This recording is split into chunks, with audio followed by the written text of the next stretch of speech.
చిన్నప్పటి నుండి మన మెదడులో ఒక మాట చాలా బలంగా నాటుకుపోయింది కదా.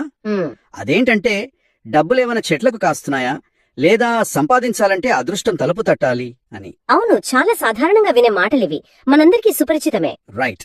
కానీ మన బ్యాంక్ అకౌంట్లో ఉండే బ్యాలెన్స్ కంటే మన ఎమోషన్స్ కి, మన థాట్ ప్రాసెస్ కి సంపదతో ఎక్కువ సంబంధం ఉందని తెలిస్తే బహుశా వినడానికి కొద్దిగా విడ్డూరంగా అనిపించవచ్చు. ఖచ్చితంగా కొంచెం నమ్మశక్యంగా ఉండదు మొదట.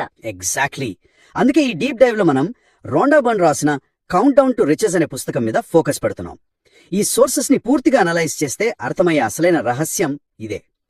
సంపద అనేది బయట ఎక్కడో లేదు, ముందది మన మైండ్ సెట్ లో క్రియేట్ అవ్వాలి. అదే ఇక్కడ బ్రేక్ చేయాల్సిన మొదటి మిత్.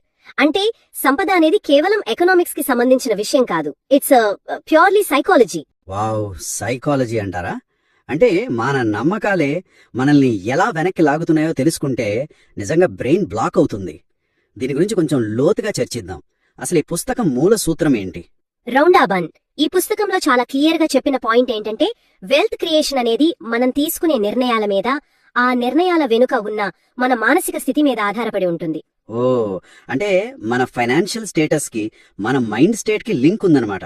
అవును, ఇక్కడ మోస్ట్ ఫ్యాసినేటింగ్ పాయింట్ ఏంటంటే, మనం దేని మీద మన అటెన్షన్ ని పెడుతున్నామన్నదే మన ఫైనాన్షియల్ రియాలిటీని డిసైడ్ చేస్తుంది. అంటే మన బ్యాంక్ బ్యాలెన్స్ అనేది మనం ప్రతిరోజు ఆలోచించే ఆలోచనల తాలూపు ఫైనల్ రిజల్ట్ మాత్రమే. సో వెల్త్ క్రియేషన్ గురించి మాట్లాడే ముందు అసలు ఆ వెల్త్ గురించి మనలో ఉన్న భయాలను అర్థం చేసుకోవాలి కదా. మనం చాలాసార్లు చూస్తుంటాం, చాలా మంది ఎప్పుడూ తమ దగ్గర లేని వాటి గురించి ఆలోచిస్తుంటారు. రైట్, ఎప్పుడూ ఒక రకమైన కంప్లైంట్ మోడ్ లో ఉంటారు. అవును, కట్టాల్సిన ఈఎంఐలు, పెరిగిపోతున్న ఖర్చులు, క్రెడిట్ కార్డ్ బిల్లులు, ఇలాంటి వాటి చుట్టూనే వాళ్ళ ఆలోచనలు తిరుగుతూ ఉంటాయి. దీన్నే మనం సింపుల్ గా స్కార్సిటీ మైండ్ సెట్ అంటాం. అంటే ఎప్పుడూ ఒక రకమైన కొరత మీదే ఫోకస్ చేయడం. నిజమే, ఆ కొరతపై దృష్టి పెట్టడం వల్ల వాళ్ళొక భయంతో కూడిన వలయంలోనే చిక్కుకుపోతారు. కానీ ఒక్క నిమిషం, ఇక్కడ నాకు ఒక ప్రాక్టికల్ డౌట్ ఉంది. చెప్పండి. ఒక వ్యక్తి పీకల్లోతు అప్పుల్లో ఉన్నప్పుడు, లేదా జాబ్ పోయి రేపు ఏం తినాలో తెలియని పరిస్థితిలో ఉన్నప్పుడు కూల్ గా కూర్చొని అబండెన్స్ గురించి, పాజిటివిటీ గురించి ఆలోచించడం దాదాపు అసాధ్యం కదా. ఖచ్చితంగా, అది ఎవరికైనా కష్టమే. అదే, ఆ తీవ్రమైన ఒత్తిడిలో బ్రెయిన్ అసలు పాజిటివ్ గా ఎలా రెస్పాండ్ అవుతుంది? ఇదంతా వినడానికి మోటివేషనల్ గా ఉంటుంది, కానీ వాస్తవానికి అంటే ఇది ఎలా ఉందంటే, భయంతో కళ్ళు మూసుకుంటే ఎదురుగా ఉన్న సురక్షితమైన దారి కూడా కనిపించదు అన్నట్లుగా ఉంది కదూ. అవును, మీరు చెప్పింది చాలా వైలెంట్ పాయింట్. ఎందుకంటే గ్రౌండ్ రియాలిటీలో కష్టాలు ఉన్నప్పుడు కళ్ళు మూసుకుని అన్నీ బాగున్నాయని ఊహించుకోమని ఏ సైకాలజీ చెప్పదు. ఈ పుస్తకం కూడా ఆ మాట చెప్పట్లేదు. మరి దీనికి సొల్యూషన్ ఏంటి? బ్రెయిన్ ఎలా ప్రాసెస్ చేస్తుంది పరిస్థితిని? ఇక్కడ మనం బ్రెయిన్ ఎలా పనిచేస్తుందో సైంటిఫిక్ గా అర్థం చేసుకోవాలి. ఒక వ్యక్తి తీవ్రమైన అప్పుల్లో ఉన్నప్పుడు అతని బ్రెయిన్ సర్వైవల్ మోడ్ లోకి వెళ్లిపోతుంది. అప్పుడు బాడీలో కార్టిజాల్ అనే స్ట్రెస్ హార్మోన్ విపరీతంగా రిలీజ్ అవుతుంది. ఓ, కార్టిజాల్, అది డేంజర్ కదా. అవును, ఈ కార్టిజాల్ ఏం చేస్తుందంటే మన బ్రెయిన్ లో లాజికల్ గా, క్రియేటివ్ గా ఆలోచించే ప్రీఫ్రంటల్ కార్టెక్స్ ని టెంపరరీగా షట్ డౌన్ చేస్తుంది. వాట్? అంటే మనం క్రియేటివ్ గా ఆలోచించలేమా అప్పుడు? ఎగ్జాక్ట్లీ. అంటే వాళ్లకు కళ్ళెదురుగా ఒక మంచి బిజినెస్ ఆపర్చునిటీ ఉన్నా సరే వాళ్ల బ్రెయిన్ దాన్ని ప్రాసెస్ చేయలేనంతగా టన్నల్ విజన్ లోకి వెళ్లిపోతుంది. కేవలం ఆ ప్రాబ్లం మాత్రమే కనిపిస్తుంది, సొల్యూషన్ కనిపించదు. ఆహా, ఇప్పుడు అర్థమైంది. స్కార్సిటీ మైండ్ సెట్ వల్ల వచ్చే అసలైన నష్టం ఇదే అన్నమాట. మన ఐక్యూ లెవెల్స్ ప్రాక్టికల్ గా పడిపోతాయి. అవును, దీన్ని మనం విస్తృత కోణంలో పరిశీలిస్తే సమృద్ధి అంటే అబండెన్స్ వైపు దృష్టి మళ్లించడం అంటే అప్పులు లేవని నటించడం కాదు, మన బ్రెయిన్ లో ఉన్న ఆ స్ట్రెస్ హార్మోన్స్ ని తగ్గించి క్రియేటివ్ ప్రాబ్లమ్ సాల్వింగ్ ని మళ్లీ యాక్టివేట్ చేయడం. రైట్, భయం స్థానంలో ఆలోచించే శక్తిని తీసుకురావడం.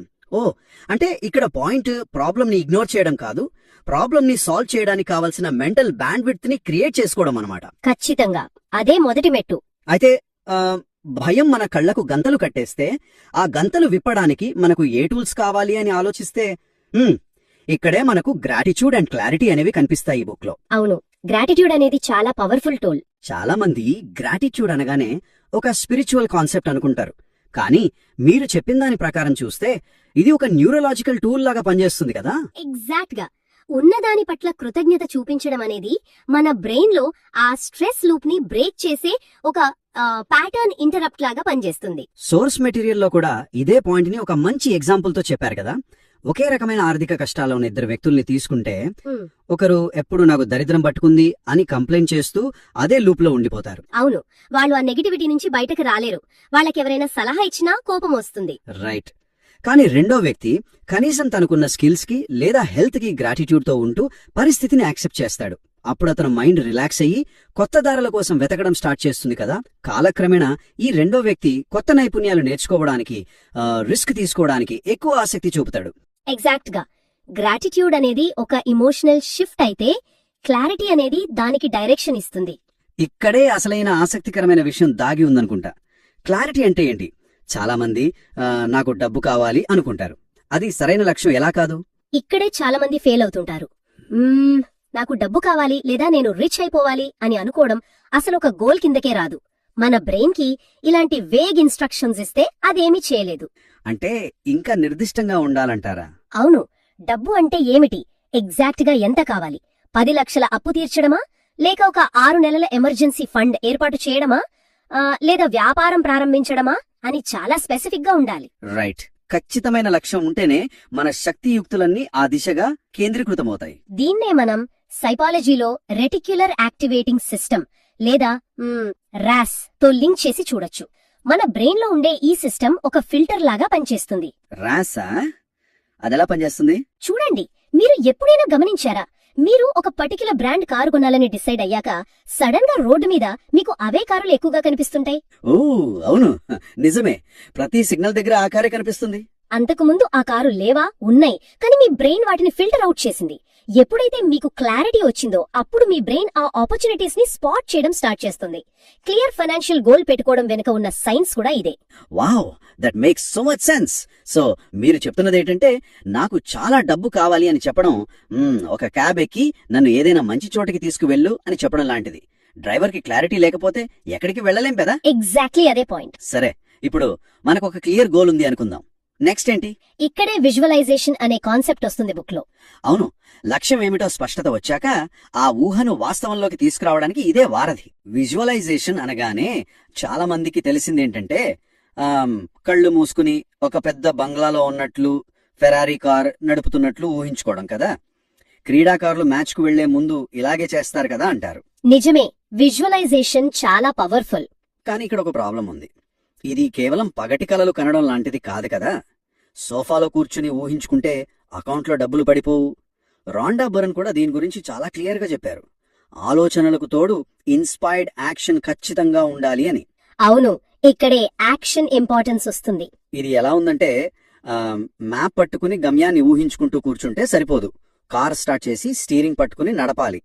అదేవిధంగా పుస్తకాలు చదవడం, కొత్త నైపుణ్యాలు నేర్చుకోవడం, పెట్టుబడులు పెట్టడం, కొత్త వృత్తి అవకాశాలను వెతకడం వంటి చర్యలు ఎంత అవసరమో మనం తెలుసుకోవాలి.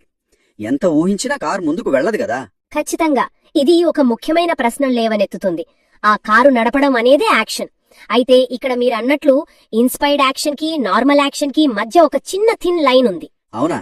ఆ డిఫరెన్స్ ఏంటి? దీని గురించి మనం లోతుగా మాట్లాడుకోవాలి. కేవలం సానుకూల ఆలోచనలుండి ఆచరణ లేకపోతే ఎలా నిరాశ ఎదురవుతుందో చూడండి. చాలా మంది పానిక్ లో యాక్షన్ తీసుకుంటారు. పానిక్ లో అంటే భయంతో తీసుకునే నిర్ణయాలు కదా. అవును, ఉదాహరణకు జాబ్ పోయిన టెన్షన్ లో ఏది పడితే అది తమ స్కిల్స్ కి సంబంధం లేని వందలాది ఇంటర్వ్యూలకి అప్లై చేసేస్తుంటారు. అది డెస్పరేట్ యాక్షన్. దానివల్ల ఫెయిల్యూర్స్ ఎక్కువ ఎదురై ఇంకా ఫ్రస్ట్రేషన్ పెరుగుతోంది. రైట్. ఆ నిరాశతో చేసే పనులు వర్కౌట్ అవ్వవు. కానీ విజువలైజేషన్ తో కూడిన ఇన్స్పైర్డ్ యాక్షన్ ఎలా ఉంటుందంటే, ఒక క్లియర్ గోల్ పెట్టుకుని దానికి తగ్గట్టుగా బ్రెయిన్ ని ట్యూన్ చేశాక మీకు సడన్ గా ఒక ఐడియా వస్తుంది. ఆ పాత ఫ్రెండ్ తో ఒకసారి మాట్లాడితే ఎలా ఉంటుంది, అతను ఈ ఫీల్డ్ లోనే ఉన్నాడు కదా అని. ఓ, అంటే లోపల నుండి వచ్చే ఒక క్లియర్ ఇన్స్టింక్ట్ అన్నమాట. ఎగ్జాక్ట్లీ. ఆ ఒక్క ఫోన్ కాల్, మీరు తీసుకునే ఆ ఒక్క చిన్న స్టెప్ మీకు అద్భుతమైన రిజల్ట్ ఇస్తుంది. ఎందుకంటే ఆ యాక్షన్ వెనుక భయం లేదు, క్లారిటీ ఉంది. ఆలోచనలకు ఆచరణకు మధ్య సమతుల్యత ఇదే. రైట్. అంటే డెస్పరేషన్ తో 10 పనులు చేయలేం కంటే ఇన్స్పిరేషన్ తో చేసే ఒక్క పని ఎంతో బెటర్ అంటారంతే కదా. 100% పాళ్ళు నిజం. అయితే మనం ఇంత పర్ఫెక్ట్ గా క్లారిటీ తెచ్చుకుని యాక్షన్ తీసుకుంటున్నా కూడా చాలా మంది సక్సెస్ అవ్వలేరు. ఎందుకు అని చూస్తే ఇక్కడే మన సబ్ కాన్షియస్ మైండ్ ఆడే గేమ్స్ బయటపడతాయి. అవును, అవే మన లోపల తెలియకుండా దాగి ఉన్న కొన్ని మానసిక అవరోధాలు. బుక్ లో చెప్పిన దాని ప్రకారం మనకి చిన్నప్పటి నుండి కొన్ని నమ్మకాలుంటాయి.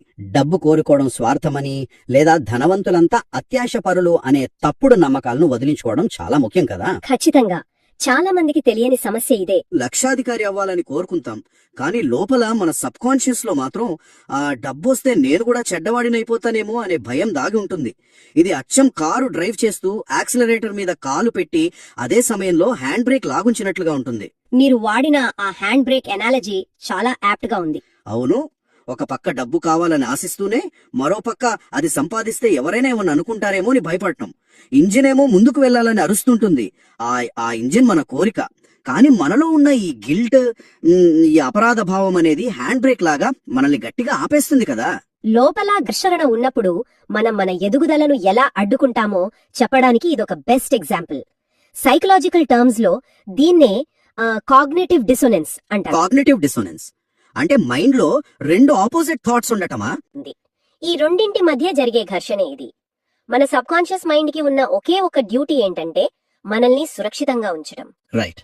మన దృష్టిలో ధనవంతులు కావడం అంటే సమాజంలో మనకున్న మంచి పేరు పోతుంది అనే నమ్మకం ఉంటే ఖచ్చితంగా మన బ్రెయిన్ ఆ సంపదని మన దరికి రానివ్వదు. ఎందుకంటే దానికి ఐడెంటిటీ క్రైసిస్ ఇష్టం ఉండదు. వావ్, ఇదొక కంప్లీట్ బ్లాక్ అన్నమాట. అవును. కాబట్టి ముందు ఆ గిల్ట్ ని అన్లర్న్ చేయాలి. డబ్బు అనేది కేవలం భద్రత, స్వేచ్ఛ మరియు ఇతరులకు సహాయం చేసే ఒక సాధనంగా మాత్రమే చూడాలి. అది ఒక మ్యాగ్నిఫైయర్ మాత్రమే. మీరు మంచివాళ్లు అయితే డబ్బు మిమ్మల్ని మరింత గొప్ప సహాయకులుగా మారుస్తుంది. చాలా చక్కగా చెప్పారు. ఇంకో ముఖ్యమైన విషయం కూడా ఉంది బుక్ లో. వైఫల్యం పట్ల భయం. ధైర్యం అంటే భయం లేకపోవడం కాదు, భయం మరియు అనిశ్చితి ఉన్నప్పటికీ ముందడుగు వేయడం అని రచయిత చెప్పారు. అవును. ఈ కాన్సెప్ట్ తో పాటే ఆథర్ ఇంకో ముఖ్యమైన విషయాన్ని కూడా చెప్పారు. అదే స్వీకరించడానికి సిద్ధంగా ఉండటం, లేదా ఓపెన్ టు రిసీవింగ్. ఈ పాయింట్ నాకు చాలా ఇంట్రెస్టింగ్ అనిపించింది. ఎందుకంటే మన కల్చర్లో ఇవ్వడం, దానం చేయడం, సహాయం చేయడం లాంటివి చాలా గొప్ప విషయాలుగా నేర్పిస్తారు కదా. అవును, అది మంచిదే కదా. అది కరెక్టే. కానీ కొందరు ఇతరులకు సహాయం చేస్తారు, కానీ వారు బహుమతులు లేదా సహాయం స్వీకరించడానికి వెనకాడతారు. ఎవరైనా మనకు ఏదైనా బహుమతి ఇచ్చినా, సహాయం చేస్తామన్నా వెంటనే మన వాళ్ళు అయ్యో వద్దు వద్దు, పర్వాలేదు నేను చేసుకోగలను అని మొహమాటం పడిపోతుంటారు. అవును, దీని యొక్క గొప్పతనంగా ఫీల్ అవుతారు చాలా మంది. అదే నా డౌట్. కానీ వెల్త్ క్రియేషన్ కి ఇది ఎలా అడ్డంకి అవుతుంది? చూడటానికి ఇది చిన్న మొహమాటంలాగా అనిపించొచ్చు, కానీ డీప్ సైకాలజీలో దీని అర్థం వేరు. సంపద అనేది ఇవ్వడం మరియు స్వీకరించడం అనే రెండు చక్రాల మీద నడుస్తుందని మనం స్పష్టంగా అర్థం చేసుకోవాలి. అంటే అదొక టూ వే స్ట్రీట్ అంటారా? ఖచ్చితంగా. సంపద అనేది ఒక ఎకోసిస్టమ్, ఒక ప్రవాహం లాంటిది. మీరు ఒకరి దగ్గర నుంచి సహాయం గాని, బహుమతి గాని స్వీకరించడానికి నిరాకరిస్తున్నారు అంటే యూనివర్స్ కి లేదా మీ సబ్ కాన్షియస్ మైండ్ కి మీరు పంపుతున్న సిగ్నల్ ఏంటంటే నాకు తీసుకోవడానికి అర్హత లేదు అని. ఓహో, ఇది చాలా డీప్. మన ఆ ఫ్లోని బ్లాక్ చేస్తున్నాం అన్నమాట. ఎగ్జాక్ట్ గా. మీరు రిసీవింగ్ ఎండ్ లో ఉండటానికి కంఫర్టబుల్ గా లేకపోతే ఫైనాన్షియల్ అబండెన్స్ మీ లైఫ్ లోకి ఎలా ఫ్లో అవుతుంది? ఆ సర్క్యూట్ ని మీరే బ్రేక్ చేస్తున్నట్లు లెక్క. కాబట్టి ముఖమాటలు వదిలి ఎవరైనా జెన్యూన్ గా అప్రిషియేట్ చేసినా, హెల్ప్ చేసినా చాలా గ్రేస్ఫుల్ గా థ్యాంక్ యూ చెప్పి యాక్సెప్ట్ చేయడం ప్రాక్టీస్ చేయాలి. అప్పుడే ఆ మెంటల్ బ్లాక్స్ తొలగిపోతాయన్నమాట. వావ్, ఇది చాలా మంచి ఇన్సైట్. అయితే ఈ మానసిక అవరోధాలను బ్రేక్ చేశాం, క్లారిటీ తెచ్చుకున్నాం, యాక్షన్ కూడా స్టార్ట్ చేశాం. కానీ ఇదంతా ఒక రోజులోనో నెలలోనో జరిగే మ్యాజిక్ కాదు కదా. ఖచ్చితంగా కాదు. సంపద సృష్టి అనేది రాత్రికి రాత్రే జరిగే అద్భుతం కాదు. అదే మానసిక అవరోధాలను దాటి ముందుకు వెళ్తున్నప్పుడు ఈ సుదీర్ఘ ప్రయాణంలో అలసిపోకుండా ఎలా ఉండాలి? ఎందుకంటే ఈ రోజుల్లో సోషల్ మీడియా ఓపెన్ చేస్తే చాలు 25 ఏళ్ల కుర్రాళ్ళు లగ్జరీ కార్లలో తిరుగుతూ రాత్రికి రాత్రే కోటీశ్వరులు అయిపోయినట్లు చూపిస్తుంటారు. అవును, ఆ తక్షణ విజయాల భ్రమల నుండి బయటకు రావాలి మనం. వాళ్ళని చూశాక మనకు మన లైఫ్ మీద, మనం చేస్తున్న ప్రాసెస్ మీద విరక్తి వస్తుంది కదా. ఈ ఫేక్ అబండెన్స్ చూసి మన మోటివేషన్ లెవెల్స్ పడిపోతుంటాయి.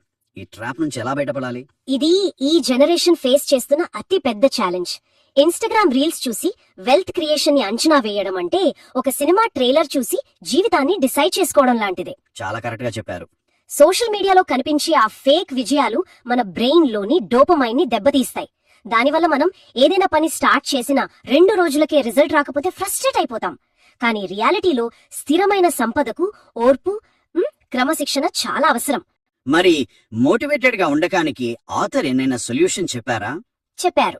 ప్రయాణం నెమ్మదిగా ఉన్నప్పుడు ఆత్మవిశ్వాసం కోల్పోకుండా స్థిరంగా ముందడుగు వేయడం దీర్ఘకాలిక లక్ష్యాల సాధనలో ఎంత కీలకమో వారు క్రోడీకరించారు. దానికి బెస్ట్ వే ఏంటంటే ప్రతి చిన్న విజయాన్ని ఒక పండుగలా జరుపుకోవడం. చిన్న విజయం అంటే ఉదాహరణకు ఒక చిన్న అప్పు తీర్చడం లాంటిదా?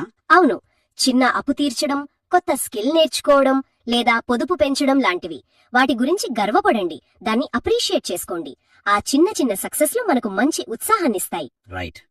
ఈ జర్నీలో మనం ఎంత పాజిటివ్ గా ఉన్నా చివరగా ఇంకో విషయం, మన చుట్టూ ఉన్న వాతావరణం, మనుషులు కూడా చాలా ముఖ్యమైన రోల్ ప్లే చేస్తారు కదా. ఖచ్చితంగా ఎన్విరాన్మెంట్ అనేది చాలా క్రూషియల్. మన చుట్టూ ఎప్పుడూ నిరుత్సాహపరిచే వ్యక్తులుంటే అది మన నమ్మకాలను ఎలా దెబ్బతీస్తుందో మనం చూస్తూనే ఉంటాం. కొందరు ఎవరైనా కొంచెం కొత్తగా ఆలోచించి ఎదగాలి అని ట్రై చేస్తుంటే అదంతా మన వల్ల ఎక్కడవుతుందిరా అంటూ మనల్ని వెనక్కి లాగేవాళ్ళు చాలా మందే ఉంటారు. వాళ్ళ మధ్య ఉంటూ మనం పాజిటివ్ గా ఎలా ఉండగలం? మీరు చెప్పింది అక్షరాలా నిజం. సైన్స్ ప్రకారం మన బ్రెయిన్ లో మిర్రర్ న్యూరాన్స్ అని ఉంటాయి. అంటే మనం ఎవరితో ఎక్కువ సమయం గడుపుతామో తెలియకుండానే వాళ్ళ ఆలోచన విధానాన్ని మన బ్రెయిన్ కాపీ చేసేస్తుంది. ఓ, అంటే నెగటివ్ వాళ్ళతో ఉంటే మనం కూడా అలానే మారిపోతామా? అవును, అందుకే మనల్ని ప్రోత్సహించే వాతావరణాన్ని మనం కాన్షియస్ గా ఎంచుకోవాలి. సానుకూల దృక్పథం ఉన్న వ్యక్తులతో సమయం గడపడం వల్ల మన లక్ష్యాలు ఉన్నతంగా మారతాయి. సిమిలర్ గోల్స్ ఉన్న వ్యక్తులతో నెట్వర్క్ పెంచుకోవాలి. రైట్. సో ఇదంతా చూసాక ఈ లోతైన విశ్లేషణను ముగిస్తూ మనం ఒక సారాంశం చూస్తే, కౌంట్ డౌన్ టు రిచెస్ పుస్తకం చెప్పే అసలైన విషయం ఒకటే, నిజమైన సంపద అంటే కేవలం బ్యాంక్ అకౌంట్ లో ఉన్న డబ్బు మాత్రమే కాదు. ఖచ్చితంగా మానసిక ప్రశాంతత, ఎంచుకునే స్వేచ్ఛ, అర్థవంతమైన బంధాలు, మన విలువలకు కట్టుబడి జీవించడం, ఇవన్నీ నిజమైన సంపదలే. ఆలోచనలు చర్యలుగా ఎలా మారతాయి, చర్యలు అలవాట్లను ఎలా నిర్మిస్తాయి అనేది ఈరోజు మనం చూసాం. అవును, ఆ అలవాట్లు చివరికి మనం చూసే ఫలితాలను ఎలా ఇస్తాయో చాలా స్పష్టంగా అర్థమైంది. ఇదొక చైన్ రియాక్షన్ లాంటిది. ఫైనల్ గా వినేవారికి ఒక లోతైన ఆలోచనను రేకెత్తించే ప్రశ్నతో ముగిద్దాం. మన ప్రస్తుత ఆర్థిక పరిస్థితి అనేది మన గత ఆలోచనలు మరియు అలవాట్ల ఫలితమైతే, ఖచ్చితంగా ఈ క్షణంలో మనం చేస్తున్న ఆలోచనలు రేపటి భవిష్యత్తులో ఎలాంటి బ్యాంక్ అకౌంట్ బ్యాలెన్స్ ని, ఎలాంటి జీవన ప్రమాణాన్ని నిర్మిస్తున్నాయి? చాలా పవర్ఫుల్ క్వశ్చన్ ఇది. మనం సంపదను నిర్మిస్తున్నామా లేక మన భయాలను పెంచుకుంటున్నామా? ఆలోచించండి. ఎందుకంటే ఈ ప్రయాణం డబ్బు చేతికి రావడానికి చాలా ముందుగానే మనస్సులోనే మొదలవుతుంది. That's the real count down to riches.